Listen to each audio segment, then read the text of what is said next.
Times ஊழியக்கான வார்த்தை கீழ்ப்படிங்க, வசந்து கீழ்ப்படிங்க, இல்லையே வாழ்க்கையில வசப்படி கேளுங்க. உக்கரத்தோடு திரும்பி போனான். விசுவாசம் சமாதானத்தை தருகிறது, கோபத்தை அல்ல. விசுவாசம் it gives the presence of God, it gives the peace of God, it gives the power of God.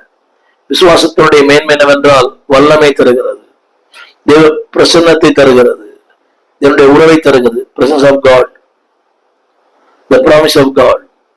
ஆனா இங்கே உக்கரத்தோடு, அப்படியானால் அன்பு தேவ பிள்ளையே, அவன் எதிர்பார்த்த ஒன்று வேறு, நடந்து வேறு. திரும்ப சொல்லுகிறேன், நீங்கள் எதிர்பார்க்க நடப்பதில்லை, ஆனால் எதிர்பார்க்காத ஒன்று நடக்கும். பல நேரங்களிலே நாம் எதிர்பார்க்கிற ஒன்று நடப்பதில்லை, ஆனா எதிர்பார்க்காத பல சமயம் நடக்கிறது.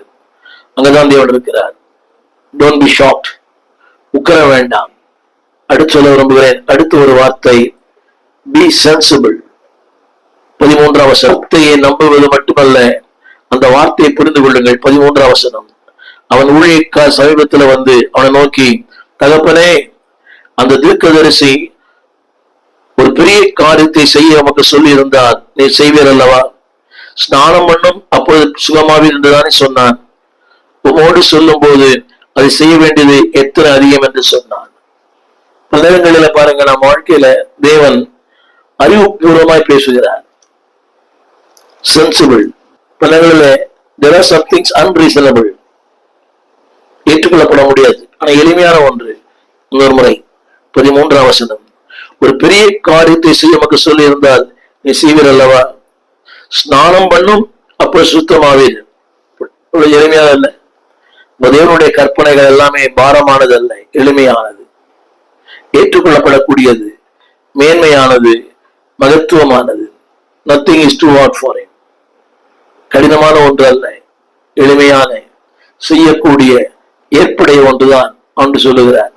சொல்லுகிற வார்த்தை அதாவது சென்சிபிள். அது கற்பனைக்கு எட்டாத ஒன்று அல்ல, ஏற்றுக்கொள்ளக்கூடிய ஒன்றுதான். என்னுடைய 7வது குறிப்பு, பி சப்மிசிவ்.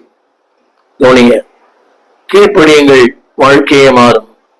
19, அதற்கு அவன் சமாதானத்தோட போய் என்றான். இவன் புறப்பட்டு கொஞ்ச தூரம் போன போதே, கவனிங்கள், சமாதானம் உள்ளவனாய் மாறினான். அடுத்த வார்த்தை, சமாதானம் உள்ளவனாய் மாறினான்.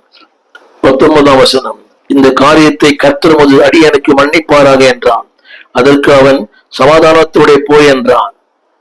இங்கே சொல்லப்பட்ட வார்த்தை, அன்பான தேவ பிள்ளையே, கீழ்ப்படியும் போது எல்லாமே மாறும். கீழ்ப்படியும் போது